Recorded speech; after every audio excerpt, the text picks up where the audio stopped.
That. Beirut, Lebanon. At a store in Beirut, a shop owner breaks into laughter. "No, I don't want to comment on the negotiations," he told Al Jazeera, referring to Thursday evening's direct talks between Israel and Lebanon in Washington, D.C. "If I say the wrong thing, someone might..." That. South African President Cyril Ramaphosa has suspended the national police chief after he was charged with breaking finance laws over the awarding of a healthcare contract. National Police Commissioner Fanny Masemola was suspended on Thursday in the latest scandal to hit South Africa's police force. Ramaphosa is under increasing pressure to stamp out corruption before voting in local elections begins in November.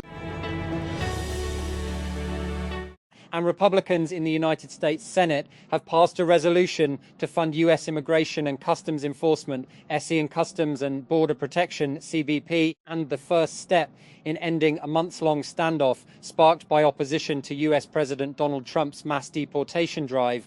Halls of debate gave way early Thursday to a vote on the resolution in which Republicans, and who hold a slim 53-47 majority in the chamber, used a tactic that allowed them to proceed with a simple majority rather than overcoming a 60-vote threshold.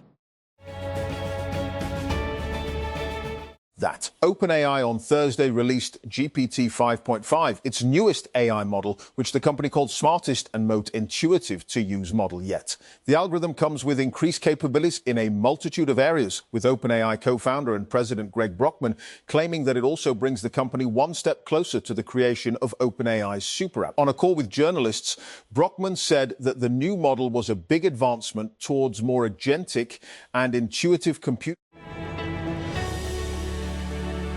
That. Artisan may be known for their bold Stop Hiring Humans campaign, but the reality is every founder needs to assemble the right team if they want to scale. The fast-growing AI startup is building AI employees for sales outbound and customer engagement. That.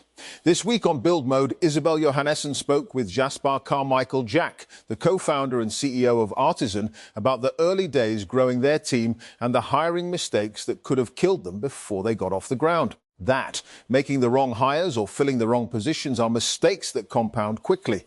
They waste time, drag down morale, and often create an execution lag that can be fatal to a startup just starting to scale. And the foreign ministers of Pakistan and 7 other Muslim-majority countries issued a joint statement on Thursday rejecting any attempts to alter the historic and legal status quo in Jerusalem and its Islamic and Christian holy sites. The foreign ministers condemned the repeated violations of the historic and legal status quo at Jerusalem's Islamic and Christian holy sites by Israeli occupation authorities. And CNN. A weather sensor in France's busiest airport, Paris Charles de Gaulle, has been tampered with in what a French weather association says it suspects to be a betting scam. France's National Meteorological Agency, Météo France, said in a statement sent to CNN on Thursday that it has formally filed a complaint regarding the tampering of an automated data processing system located in Charles de Gaulle's airport, used to measure daily temperatures for Paris. And Pope Leo XIV on Thursday denounced the Iranian regime's killing of protesters, but stressed that, as a pastor, he cannot support the US-Israeli war with Iran. The Pope's remarks, made to reporters on board the papal plane returning from his trip to Africa, follow President Donald Trump's attacks on the pontiff for his stance on the Middle East conflict. And Italian government officials have hit back at suggestions that their national football team could still be sent to the World Cup 2026, even if already qualified Iran does not compete at the finals. Since the United States-Israeli war on Iran began on February 28, Iran's participation in this summer's edition of FIFA's Global Showpiece has been in doubt because all of the country's group stage matches are scheduled to be played in the US.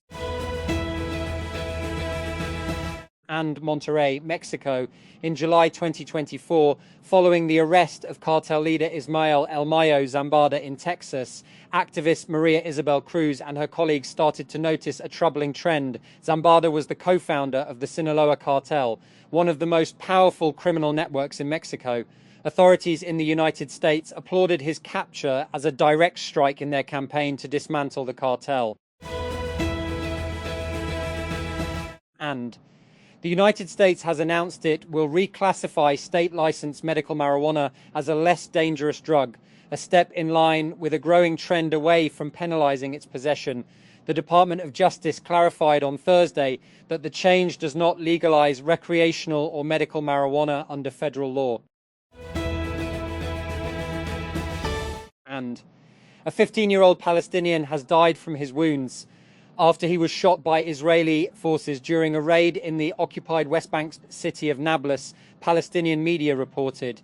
The teenager suffered critical injuries after being struck by live ammunition in the shoulder and was transferred to a nearby hospital where he died, the official Palestinian news agency Wafa reported on Thursday, citing medical sources.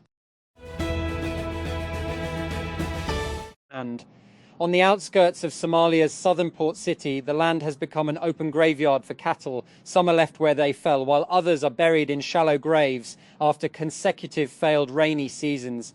For many families here, pastoralists who rely on livestock for milk, meat and income, animals were everything. But what was once a lifeline of food and income has now become a stark symbol of loss. And Meta is planning to cut 10% of its workforce, amounting to 8,000 employees, according to a report from Bloomberg. Meta also will not hire for 6,000 roles that are currently open. According to an internal memo sent to employees Thursday and viewed by Bloomberg, Meta told staff that the cuts will begin on May 20. Reuters had earlier reported on Meta's plans for sweeping layoffs. That Navy Secretary John Phelan has been fired, a U.S. official and a person familiar with the matter said on Wednesday in another wartime shakeup at the Pentagon, coming just weeks after Defense Secretary Pete Hegseth ousted the Army's top general. The Pentagon announced his departure in a brief statement, saying he was leaving the administration effective immediately. But it did not provide a reason or say whether it was his decision to. Washington.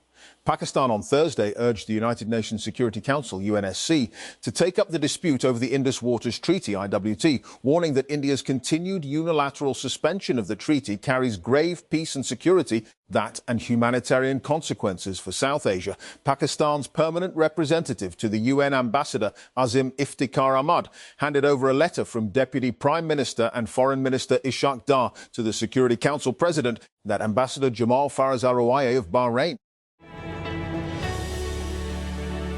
And a huge, unstable chunk of glacier is blocking the route up Mount Everest from base camp in Nepal, just as peak climbing season gets underway in the Himalayas.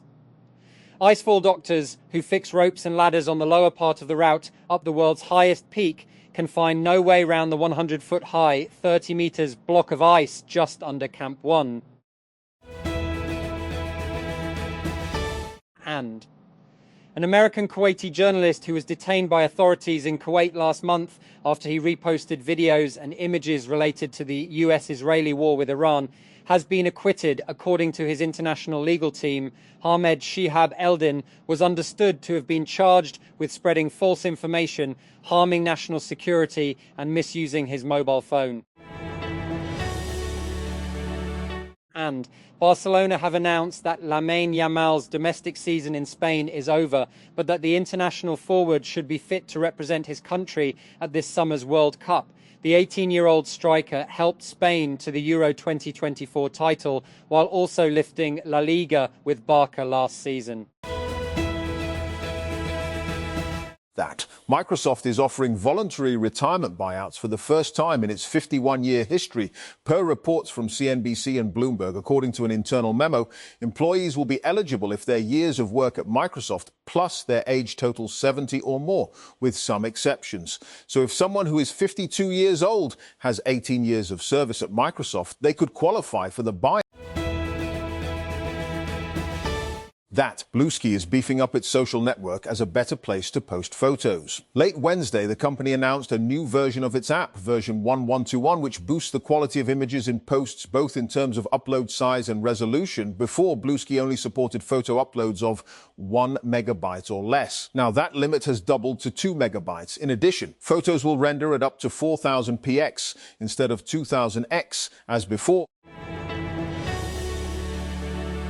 That. The latest mobile network experience benchmarking report for Q1 2026 by OpenSignal has declared Zong the country's overall top-performing mobile operator. Based on more than 1.23 billion real user measurements collected nationwide, the OpenSignal-powered study covering 159 districts shows Pakistan's average mobile download speed stands at 18.6 megabits.